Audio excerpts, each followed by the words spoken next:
আমার চ্যানেলে তোমাদের সকলকে স্বাগত। আজ আমরা ক্লাস 8-এর রায় ও মার্টিন প্রশ্ন বিচিত্রা থেকে পরিবেশের দ্বিতীয় পর্যায়ক্রমিক মূল্যায়নের অষ্টম স্কুল সলভ করব।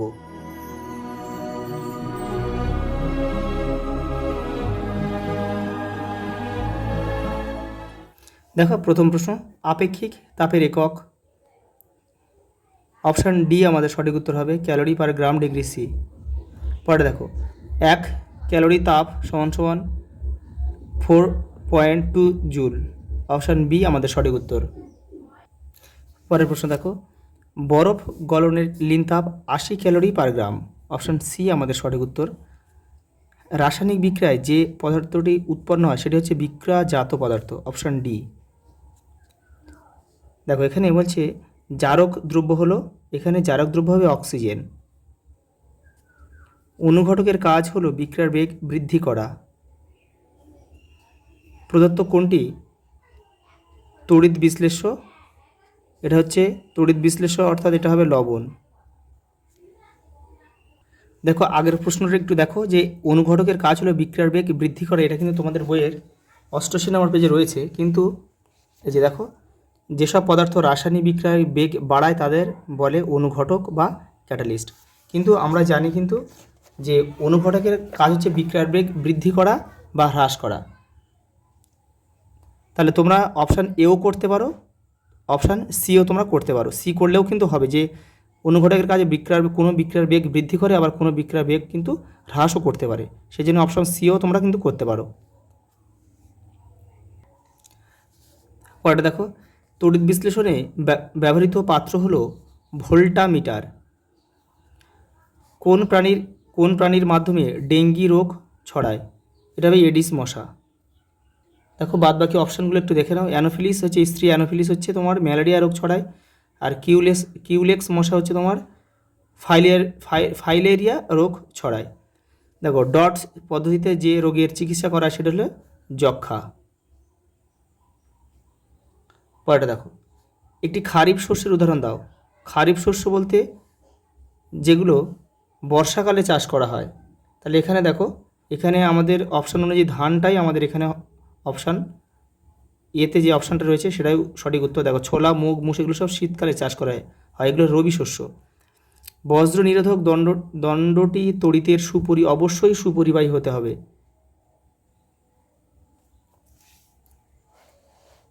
পরেটা দেখো, শূন্যস্থান পূরণ করো। শস্যাগারে ফসল সংরক্ষণে কোন গ্যাস চালনা করা হয়? এটা হচ্ছে নাইট্রোজেন গ্যাস। নাইট্রোজেন গ্যাস চালনা করা হয়। বলছি দেখো, কোন অজৈব সার মাটির খারত্ব বৃদ্ধি করে? এটা হবে অ্যামোনিয়াম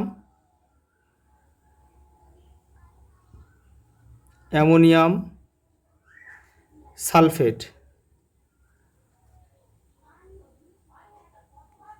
অ্যামোনিয়াম সালফেট। পরেটা দেখো, চাপ বাড়ালে তরলের স্ফুটনাঙ্ক কী হয়? বৃদ্ধি পায়।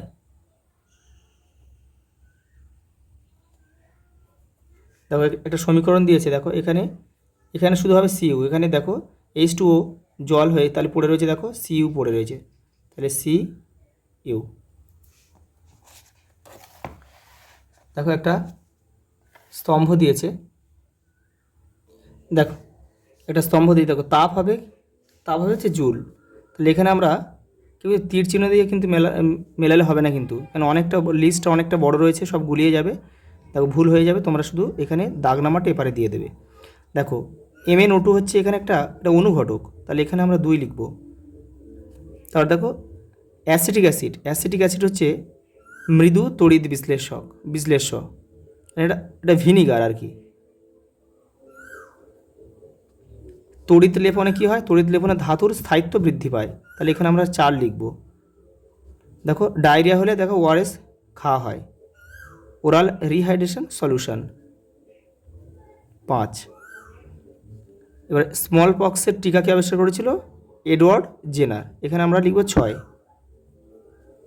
দেখো ভেষজ উদ্ভিদ কি? তুলসী। দেখো আরেকটা কী পড়ে রয়েছে, দেখো তাপগ্রাহী ভৌত পরিবর্তন, জলে অ্যামোনিয়াম নাইট্রেট মেশালে। তাহলে এখানে আমরা লিখব রোমান হরফে 8।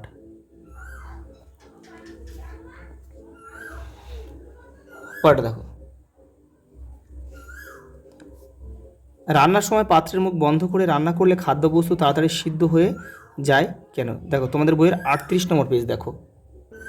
এই দেখো, পাত্রের মধ্যে যত বাষ্প জমা হতে থাকবে জলীয় বাষ্পের চাপ তত বাড়তে থাকবে।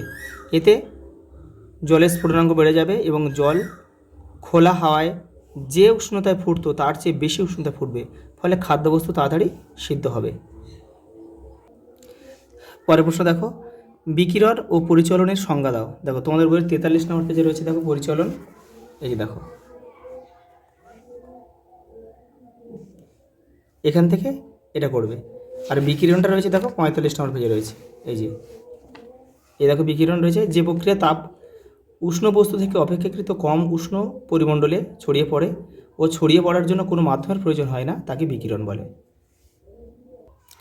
পরে দেখো, হিম মিশ্র কাকে বলে, এর ব্যবহার দেখো 35 পেজ দেখো তোমাদের বইয়ের। এই দেখো, হিম মিশ্র বরফের সঙ্গে নুন মেশালে মিশ্রণের উষ্ণতা কমে। এই কম উষ্ণতার মিশ্রণ মাছ সংরক্ষণে, ওষুধ ঠান্ডা অবস্থায় এক জায়গা থেকে অন্য জায়গায় নিয়ে যেতে ব্যবহার করা হয়। বরফ ও নুন নির্দিষ্ট ভরের অনুপাতে মিশিয়ে হিম মিশ্র তৈরি করা হয়। পরের প্রশ্ন দেখো, অনুঘটকের বৈশিষ্ট্যগুলি লেখো। দেখো 88 নম্বর পেজে রয়েছে তোমাদের বইয়ের। এই যে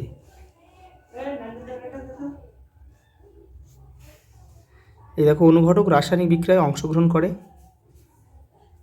কিন্তু বিক্রিয়া শেষে আবার তাকে ফিরে পাওয়া যায়। এমন কোনো অনুঘটক হয় না যা সব বিক্রিয়া বেগ বাড়াতে পারে।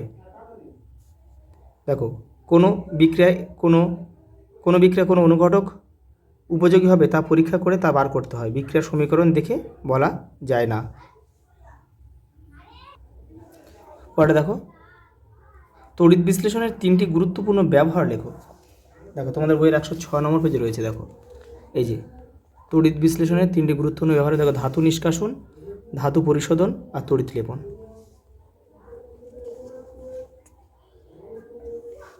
পরের প্রশ্ন দেখো, একটি বিক্রিয়ার সাহায্যে দেখাও জারণ বিজারণ একসঙ্গে হয়।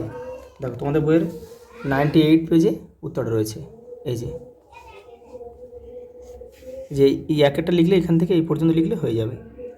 এই যে পরেরটা দেখো, ইনফ্লুয়েঞ্জা রোগের লক্ষণগুলি লেখো। 160 নম্বর পেজে রয়েছে তোমাদের বইয়ে দেখো, ইনফ্লুয়েঞ্জা। এই যে দাগ মারা রয়েছে দেখো, ভয়াবহ জ্বর, ঘাম, কাঁপুনি, গলা ব্যথা ও কাশি হলো এই রোগের লক্ষণ, সঙ্গে বমি ও ডায়রিয়াও থাকতে পারে। পরের প্রশ্ন দেখো, বজ্রপাতের ক্ষতি থেকে কীভাবে রেহাই পাওয়া যায়। দেখো 155 নম্বর পেজের একদম মাথার দিকে দেখো রয়েছে। দেখো, বজ্রপাতের ক্ষতি থেকে রেহাই পাবো কীভাবে, এখান থেকে এটা তোমাদের কিন্তু পুরোটা লিখতে হবে। জৈব সার অজৈব সারের চেয়ে উপকারী হওয়ার 3টি কারণ লেখো। দেখো এই দেখো, জৈব সার মাটির জল ধারণ ক্ষমতা বাড়ায়। জৈব সার ব্যবহার করলে মাটি রন্ধ্রযুক্ত হয়, ফলে মাটির মধ্যে দিয়ে বিভিন্ন গ্যাসের আদান প্রদান ভালো হয়। মাটিতে থাকা উপকারী জীবাণুদের সংখ্যা বাড়াতে সাহায্য করে জৈব সার। জৈব সার মাটির গঠন উন্নত করতে সাহায্য করে। পরের প্রশ্ন দেখো, মধুর পুষ্টিগুণ লেখো। দেখো 213 নম্বর পেজ দেখো তোমাদের বইয়ের। এই যে রয়েছে মধুর পুষ্টিগুণ, এটা এখান থেকে লিখতে হবে। পরেরটা দেখো, পার্থক্য লেখো মেজর কার্ভ ও মাইনর কার্ভ। 215 নম্বর পেজে রয়েছে তোমাদের পাঠ্য বইয়ের। দেখো এই যে মেজর কার্ভ, মাইনর কার্ভ, এটা পুরোটা লিখতে হবে। পরেরটা দেখো, জারণ ও বিজারণ পার্থক্য লিখতে হবে, দেখে নাও। 227 নম্বর পেজে রয়েছে দেখো। এই দেখো, এই যে জারণ বিজারণ, এখান থেকে তোমার লিখে নেবে।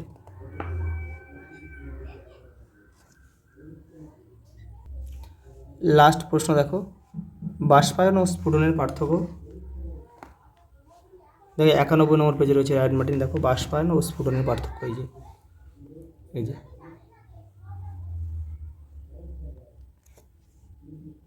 আজ এই পর্যন্ত, দেখা হবে পরের ভিডিওতে।